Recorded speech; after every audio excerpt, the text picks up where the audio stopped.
Hey guys, Matthew. In today's video, I'm going to be going over the manifesto for the upcoming 3.19 Lake of Kalandra League, which I'm super excited about. Can't wait to see more information about it. Now, in terms of the manifesto, I want to premise this video by saying that manifestos are there to explain changes that are happening to the game. A lot of the time when they change things, of course, it's because they're nerfing them or they're changing the way that it works, and it's typically never a positive thing. Manifestos are always mostly viewed as like a list of nerfs. But the reason why they make the manifesto is that they want to give us the reasoning why, instead of just like in patch notes where it's just the numerical changes and nothing to go alongside it, right? Now they're actually telling us why they're making these changes. Now, I won't say that I agree with all these changes. I think that some of them are just outright stupid. Of course, some of them are good. Some of them feel like they're pointless, and some of them feel like maybe they need to be tweaked a little bit, but that's also why they do the manifesto, in order to give us, these numerical value changes and whatnot, so that we, the players, can go in and, tell them we think that this might be a little bit over the top, we think that this is good, etc. And then they can tweak this a little bit more for the upcoming 3 weeks before the league actually starts. Okay, now that I've talked about this, let's get into the actual manifesto. Now, it was a pretty long manifesto, so I'm not going to go over all of this because, like I said, a lot of this stuff was really pointless. In some cases, they were basically taking one thing from a specific mechanic and putting it to another mechanic, and then taking from something from that other mechanic and putting it to that initial mechanic. And basically, it wasn't actually making any sort of changes. They were just swapping stuff around, which is like absolutely useless, but, or at least in my opinion. So I'm not going to talk about that. I'm going to talk about the things that actually matter. So the first thing is the change to spell suppression. This is a pretty big one.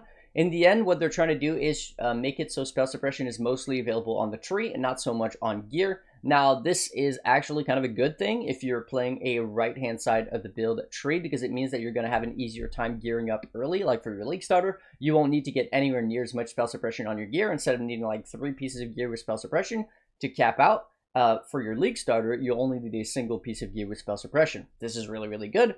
As it opens up, additional modifiers available on your gear, and you're already going to get the nodes on the tree. However, if you're on the other side of the tree and you don't have access to the nodes for spell suppression, you're probably just not going to be able to spell suppress cap anymore, because the nerfs to the actual items were pretty significant, cut in like half in most cases or so. Now, Defiance Banner got a pretty massive nerf as well. It got cut by half, and also the alternate quality version that people use for armor stacking also got nerfed. Not to mention that the change to RMR, which I'll talk about a little bit later on, also affects armor stackers. So it seems like armor stacking builds are probably going to be getting a pretty significant change. I don't even know if they'll still be playable with the upcoming changes to it. But for the most part, most builds are probably still going to be using Defiance Banner if they can fit it with the RMR nerf. If not, most builds are basically just going to have to drop this 10% aura, and that's going to make up for the 15% RMR that we lose, and that's essentially going to be it, which means you're going to be losing some armor, you're going to be losing some evasion, which is, a little bit of defense, but overall, I don't think that it's going to be a big enough deal that it's going to make your build unplayable if you were using Defiance Banner before. Okay, Grasping Mail nerf by half. Instead of being 100 global defenses, it's now 50% global defense. I think this is an unnecessary change. One of those changes where I think it doesn't really have its place.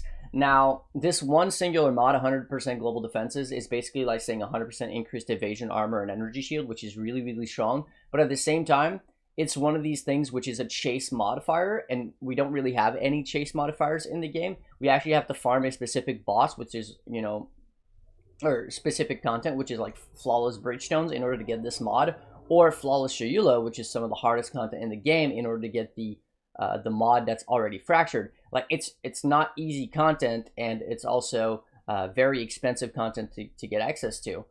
So I don't know why they're changing this, because I don't think that it's game breaking, even though I do think that it was pretty strong. And even with 50%, it's probably going to be stronger in most cases than any other alternative. It just won't be anywhere near as chase, if you will. Like, people won't absolutely go for it if they don't have to anymore, which is a shame, because again, it made the meta pretty interesting for crafting. Alright, Gravicious Life as extra energy shield basically is being completely removed from the game. This is a pretty massive nerf to evasion ES builds, which were abusing Ghost Dance with like 800s and 1200 energy shield, right? because most of that energy shield was coming from the Gravicious craft on their body armor, paired with like a little bit on the shield, boots, helmet, and body armor and stuff. But now, without the Gravicious, for that, it's going to be much harder to utilize Ghost Dance on a very small budget on your gear. However, 18% Fizz taken as Elemental is actually pretty insane. It's really, really good for, say, Transcendence and stuff like that. You know, if you think about 18% Fizz as LE on a single item, on a single modifier, it's a lot. It's worth more than even, say, a Watcher's Eye modifier. So people who are looking to always get like as close as possible to 100% Fizz taken as Elemental, and then utilize like Transcendence, get a bunch of armor to mitigate elemental damage, you know, like we had a few leagues ago, it's probably going to be very, very strong. Fortification is going to be easier to get now, which is a nice little buff to General Cry, nothing crazy. Minions got slaughtered across the board. Now, I'm not really a minion guy, so I don't really know too much, but from the changes, it seems like pretty bad. Losing +2 to all from the Ascendancy is a big deal. And then the helmets no longer being able to roll +3 is also a big deal. Yes, they'll still be able to roll +2 to all minions, but that's basically what you already had on your Ascendancy. So on your helmet, you're essentially losing 3 levels, and then Spectres also lost an additional level or something. So yeah, overall, it's not looking too hot for minions across the board. However, Summon Raging Spirits is getting a pretty massive buff, which I think is going to make it a pretty solid starter, as it was already pretty decent. It's got okay clear speed. It's a very safe build. As you can cast from, you know, ages away, and of course the SRS or Summon Raging Spirits will get aggro on all of the enemies anyways. So yeah, pretty decent starter there. Skelemages and Arakaalis specifically seems like they got absolutely murdered. Skelemages lost their 50% increased damage. Arakaalis lost the Hydrosphere abuse, where the spiders were able to hit the Hydrosphere for splash damage. Yeah, overall, like, Skelemages and Arakaalis are not looking hot. Fixed corpse abuse, which means DD and Unearth are probably going to no longer be absolutely OP. Still probably going to be playable, just no longer going to be, you know, top of the charts, if you will. They still might be, just because of how broken DD is. But they did change it to where it actually scales with levels now, so you won't be able to use like a level 1 Val DD and just one-shot everything in the game, which obviously is good. RF is still going to be fine. If you enjoyed playing RF as your league starter last league, you could definitely go for it again this league. However, you're going to take a nerf to single target damage because of the fire trap nerf, but it's not in any significant. It's not significant enough to make it unplayable. It's just not going to be quite as strong. All right, Seismic has been nerfed by about 30% on paper. It's probably more like 15 to 20% in the game, which is still absolutely fine. Seismic is still a great starter if it's not nerfed further in the patch notes themselves. I think that they have to nerf Seismic by about another 40% on top of this to make it completely unplayable, to where it wouldn't be anywhere near as strong. But for now, it's still looking very, very decent. Wardloop got nerfed by 33%, still OP because it does way too much damage anyways. So even if you take 33% of the damage away, it's still going to be a very, very good transition build. Probably not something you want to league start with, because of course you need like the all rocks flask and all that good stuff. You know, Omni if you really want to push it, but of course, still going to be very, very strong. If you are wanting to put currency into a build that can scale really, really high, because the ceiling is really high. Cast on Death got cut in half. Still probably going to be best in slot for one-shotting the Eldritch bosses, the Searing Exarch, and the Eater of Worlds. However, you'll probably need 2 to 3 Portal on the same low investment that you needed before to one-shot it. However, of course, once you start getting some real investment into the build, you'll definitely be able to one-shot it, and no change there, essentially. Because Cast on Death, the damage is just outright insane.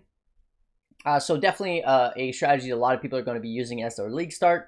You know, they'll play something else and get a little bit of currency, enough to make the discharge Cast on Death, and then they'll just, you know, one-shot thousands of Eldritch bosses and make many, many mirrors that way. Lots of builds lose a big single target from Divine Blessing nerf because you can't use it on life tap anymore. So if you're utilizing Divine Blessing with life tap to make it cost life instead, you could basically get a free aura whenever you click the button for a little while. Now this is no longer going to be possible. It's only going to be able to use Divine Blessing on mana, which most builds, you know, are not going to be able to do that. Miners are a build that are kind of going to be able to do that if you find a way to recover enough mana, because miners are definitely very mana hungry, and Divine Blessing is pretty mana hungry as well. However, you would be able to use Divine Blessing on a miner build, as you are not going to be reserving all of your mana, unlike, say, a Trapper build or any other build. Same thing for Mind Over Matter builds. You'll definitely be able to use Divine Blessing there. All right, Sniper's Mark is not actually nerfed. That's a meme. They're essentially losing the flash charges for mana and life flask, but that's not something that you actually care for whatsoever. From Sniper's Mark, maybe a little bit like super early on in the game when you're still using a mana flask or still relying on a life flask to stay alive, but that's something that as soon as you get some decent amount of leech for both life and mana, some minus mana cost on your jewelry, you no longer are going to be using a mana flask on almost any build that uses Sniper's Mark, and you're definitely not going to be using a life flask to stay alive. You're going to be using it only as a panic button, and it's always going to be full as long as you're killing a few monsters anyways. Hydrosphere is a big nerf to Arakaalis, as previously mentioned, due to the splash damage from the spiders. Now, the spiders are no longer going to be able to hit the Hydrosphere more than once either. They're going to have the same, cooldown as when a player hits it, which is like a pretty massive deal, actually. Arakaalis is not looking very hot. Okay, we need more info on Trickster. We don't have any real information there.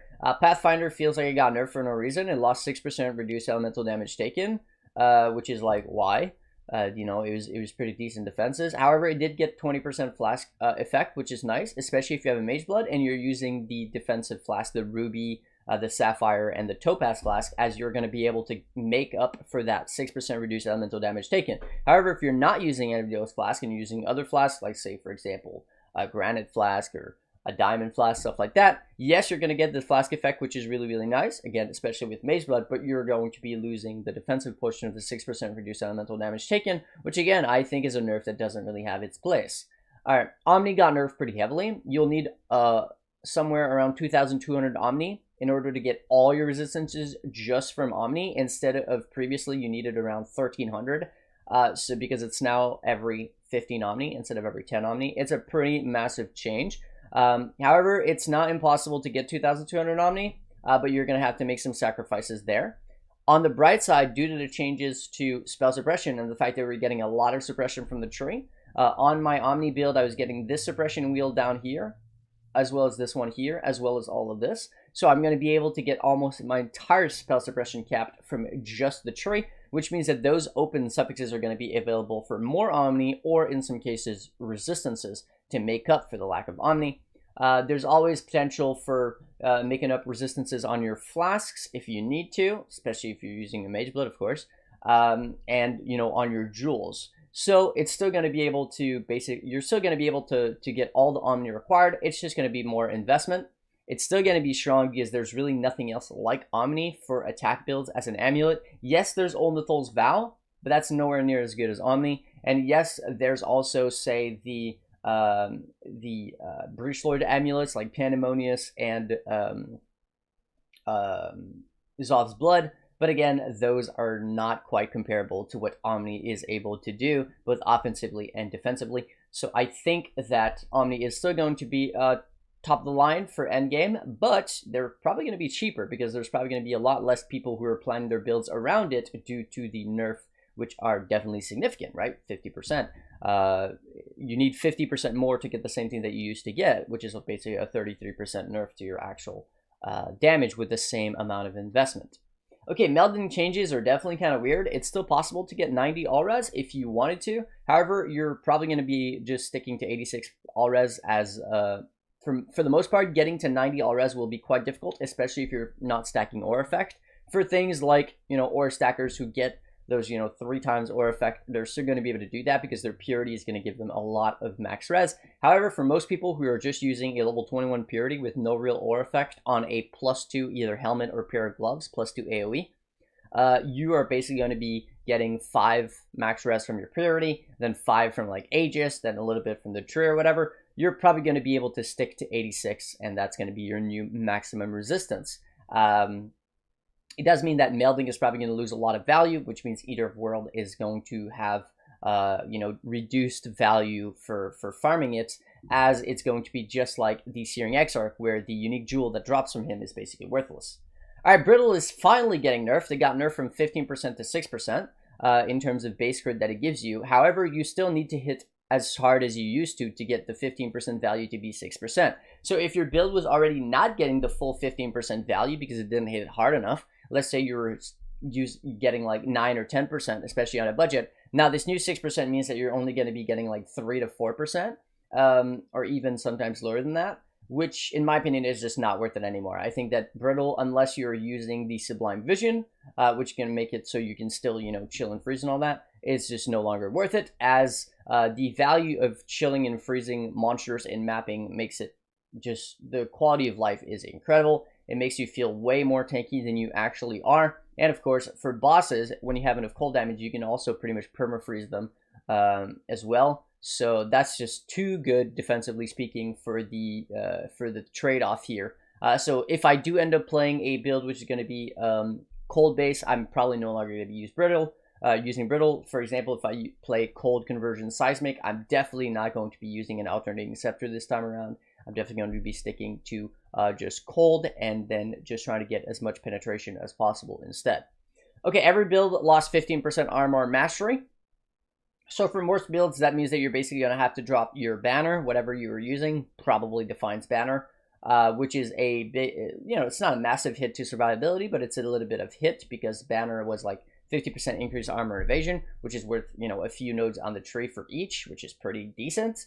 But you know, it's not going to be game breaking again to where your build, if you're using Defiance Banner, is no longer going to be playable. Unless you're playing an armor stacker, then it might just be doomed because the loss of armor plus the nerf to banner, it might just make that build, you know, significantly weaker than it was. Maybe not unplayable, but significantly weaker. In some cases, you need to drop a Herald, which is kind of a big deal. But in most of those cases where you need to drop a Herald, instead, you'll just have to get a high level Enlightenment. So if you needed a level 3, you might need a level 4, something like that. And then drop the banner, and you'll still be able to keep that Herald, for most builds anyways. Alright, Flasks are sort of back to old school. There's a pretty big nerf from the 7 charges gain on hit to a maximum of 3. Now, it's not as big as it sounds, because most Flasks, you need to consume 20 to 30 charges to be used. So that means that you need to be hit 7 to 10 times in order to get enough charges to use your Flasks. Now, Flasks mostly last for like 5 to 6 seconds. Getting hit 7 to 10 times in that amount of time is honestly not that big of a deal. You're getting hit way more than that on average in juice maps. In non-juice maps, however, it's probably no longer going to be enough to keep you permanently uptime on your Flask, or at least an easy perma uptime. But in juice maps, 3 is going to be plenty, like absolutely plenty. Even 2 would probably be enough. And the reason for that is because obviously, when you block a hit, it still counts as you getting hit, but also high evasion builds. When you evade a hit, it still counts for you as getting hit, which means you're still going to get the flash charges, even if you don't take damage. This is why evasion is really strong paired with this modifier, and same thing with block. However, if you're not abusing either block or evasion, and you actually need to take damage and to get hit in order to get the charges, then this nerf is probably pretty substantial, because you used to need to get hit, you know, 3 times in order to get a 20 charge base Flask charge available. Now with the 3, you need to get hit 7 times in the same amount of time, which is just a lot of hits. So again, it won't be as easy to abuse early on, but in juice maps, I don't think you'll be able to tell the difference whatsoever. If you look at people playing these builds that are utilizing the 7 charges, basically, on hit, their flasks are always completely full, and they use the orb that makes it so they get used when they're full, and they're constantly just going like this because of how many times they're actually getting hit. And another solution to this situation is to remediate it by using, of course, increased flask gained and reduced flask charges used, stuff like that, which you can easily get on like a belt or on the tree as well. And that they can make it easier if you really, really don't want to use your flask yourself ever. That's pretty much it for the changes, which I think are, you know, a pretty big deal in the manifesto. Now, I'm really looking forward to the announcement and the patch notes to see if there's actual further changes to builds like Seismic, for example, because I would much rather not play Seismic as a league starter, but if it's the best thing around, you can bet your ass that I will be playing Seismic once more. So, overall, it's not doomed for anything but minions. Minions are definitely not looking too hot. Everything else seems like it's going to survive just fine. Before I go, as always, I do want to say a massive thank you to my supporters, Jaden and Rocky, Max, Solmonk, Exo, Miss, Rascoral, Thomas, Massanig, The Great Master, Alex, Tim, Mercury, and Bert, as well as Kai, Nailed, Jarvis, Job, Bitizen, Vaith, Talismar, and Odrigo99, and Sins Eater. Massive thank you to everybody for watching the video, and I'll catch you guys in the next one. Peace.